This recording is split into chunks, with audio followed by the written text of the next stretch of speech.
మీ అందరికీ సంక్రాంతి శుభాకాంక్షలు. ఈరోజు రోజు స్కూల్ డ్రెస్లో చూసి ఈరోజు అందమైన మన ట్రెడిషనల్ డ్రెస్లో మిమ్మల్ని చూస్తాను చాలా ఆనందంగా ఉంది కదా. డ్యాన్స్ కూడా చాలా బాగా చేశారు. ఒక డ్యాన్స్ మాస్టర్ కూడా లేకుండా టీచర్లు కష్టపడి నేర్పించారు, అద్భుతంగా చేశారు, కోలన్న చేశారు, లెజెండ్స్ చేశారు, డ్యాన్స్ చేశారు. కాబట్టి ఈరోజు పండగంతా మన ఆవరణంలో ఉంది, మన స్కూల్ దగ్గర ఉంది పండగంతా.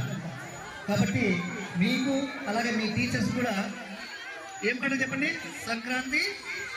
మరి మీ టీచర్స్ చెప్పినారా మీరు మార్నింగ్?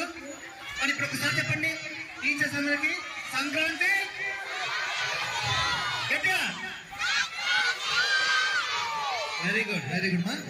చాలా బాగా చేశారు, చక్కగా చేశారు. మన స్కూల్ కరస్పాండెంట్ సార్ కానీ, టీచర్లు కానీ, అలాగే మన ప్రిన్సిపాల్ లహరి మేడం కానీ చాలా కష్టపడ్డారు. ఈరోజు పండగంతా చూస్తుంటే చాలా ఆనందంగా ఉంది. కాబట్టి టీచర్స్కి మరి మీ స్కూల్ యాజమాన్యానికి ధన్యవాదాలు తెలుపుకుంటూ చూపిస్తున్నాం. థ్యాంక్ యూ మా, థ్యాంక్ యూ.